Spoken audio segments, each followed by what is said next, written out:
আসসালামু আলাইকুম সবাইকে, কেমন আছেন সবাই?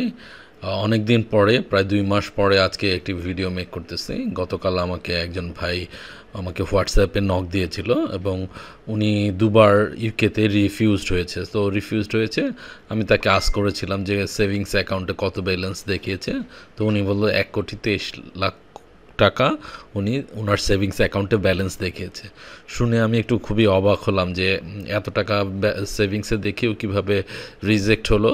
তো সে বিষয়ে আর কি ওই ভাইয়ের সাথে যে কনভারসেশন সেটা নিয়ে আজকের ভিডিওটা মেক করতেছি, যে আপনাদেরকে তা বোঝানোর জন্য বা আপনাদের সাথে শেয়ার করার জন্য যে লটস অফ টাকা আপনার অ্যাকাউন্টে হঠাৎ করে ডিপোজিট করলেই যে আপনি ভিসা পেয়ে যাবেন ইউকে, কানাডা কিংবা অস্ট্রেলিয়ার, সেটা আসলে ঠিক নয়।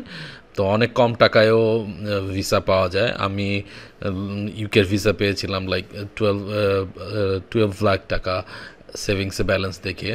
তো চলুন যাওয়া যাক আজকের মূল ভিডিও। প্রাইভেসি কনসার্নের কারণে স্বাভাবিকভাবে আমি ভাইটার নাম মেনশন করছি না। তো ভাইটা আমাকে নক দিয়েছিল।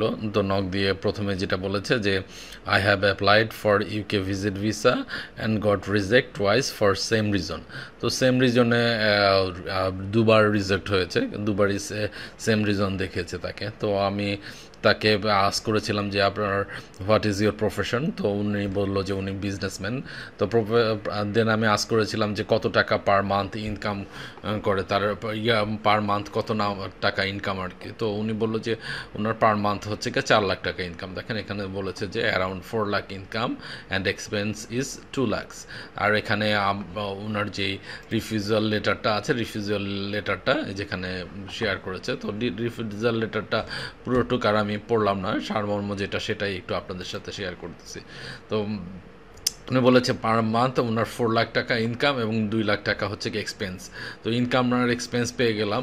তো দেন আমি আস্ক করেছিলাম যে ওনার প্রফেশন যেহেতু বিজনেস, উনি তার বিজনেস অ্যাকাউন্টে কত টাকা দেখেছে। তো উনি বলেছে যে বিজনেসে 13-14 লাখ টাকার মতো ছিল আর কি।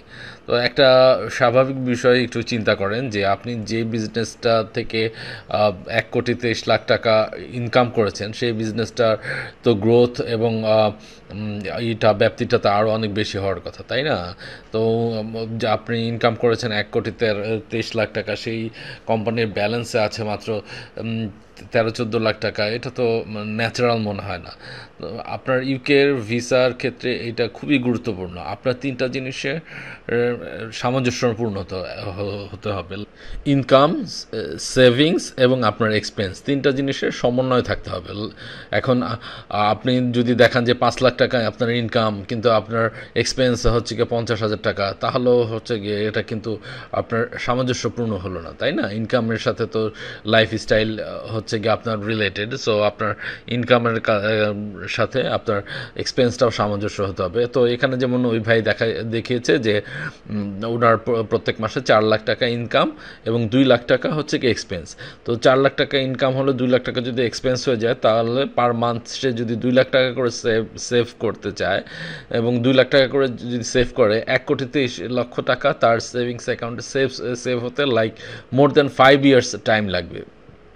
কিন্তু আমি যেটা বুঝলাম যে উনি বড় অ্যামাউন্টের, বাল্ক অ্যামাউন্টের টাকা ওনার অ্যাকাউন্টে ডিপোজিট করেছে, যেটা হচ্ছে গিয়ে তাদের কাছে সাসপিসিয়াস মনে হয়েছে, ঠিক আছে? তো এরকম কখনোই করা যাবে না। তো এখন এই ভাইটার জন্য উনি আর ওনার জন্য হচ্ছে গিয়ে সাজেশন যেটা থাকবে যে যেই ইনকামটা দেখাবে সেই ইনকামটা উনি যদি 4 লাখ টাকা ইনকাম দেখায় প্রত্যেক মাসে, তাহলে যেটা করতে হবে কোম্পানি অ্যাকাউন্ট থেকে নিয়ার অ্যাবাউট 4 লাখ টাকা, বিজনেসম্যান হলে কিছু কম বেশি হতে পারে, but on average near about 4 lakh টাকা পার মান্থ তার সেভিংস অ্যাকাউন্টে ডিপোজিট করতে হবে এবং তার খরচের টাকাটাও ওখান থেকেই হচ্ছে গিয়ে এক্সপেন্সের টাকাটা ওনার সেভিংসের অ্যাকাউন্ট থেকে এক্সপেন্স করতে হবে। তো তারপরে আর একটু বিষয়, তো উনি এটাও জানতে চেয়েছিল যে নতুন ব্যাংক অ্যাকাউন্ট করতে হবে কিনা। আমি মনে করি না যে নতুন ব্যাংক অ্যাকাউন্ট করে নেক্সট টাইমে অ্যাপ্লাই করতে হবে। ভাইকে বলতেছি যে নতুন অ্যাকাউন্ট করতে হবে না, আপনি আপনার এই অ্যাকাউন্টে ইউজ করতে পারেন, বাট আবার অ্যাটলিস্ট মানে রিসেন্ট টাইমে আর আবেদন না করে একটা গ্যাপ দিয়ে লাইক 6 মান্থ 1 ইয়ার গ্যাপ দিয়ে এবং আপনার ব্যাংক ট্রানজ্যাকশনটা ঠিক করে তখন যদি আবার রিঅ্যাপ্লাই করেন হোপফুলি হচ্ছে কি আপনার ভিসা অ্যাপ্রুভ হবে। তো আপনার এই বিষয়গুলো নিয়ে অনেকেই কনফিউজ থাকেন যে কত টাকা দেখাতে হবে, ইনকাম কত টাকা দেখাবো, সেভিংস কত টাকা দেখাবো। তো এই আপনার ফিনান্সিয়াল এভিডেন্স নিয়ে যদি কোনো প্রশ্ন থেকে থাকে, সেটা ইউকে ভিজিট ভিসার জন্য হোক, কানাডা ভিজিট ভিসার জন্য হোক, কিংবা অস্ট্রেলিয়া ভিজিট ভিসার জন্য হোক, আপনারা এই ভিডিও ডেসক্রিপশনে কমেন্ট আকারে লিখতে পারেন। আমি চেষ্টা করব দ্রুততম সময়ে আপনাদের প্রশ্নের উত্তর দেওয়ার। ভালো থাকবেন সবাই, আবারও দেখা হবে নতুন কোনো ভিডিওতে নতুন কোনো টপিক নিয়ে। সে পর্যন্ত সবাইকে আল্লাহ হাফেজ।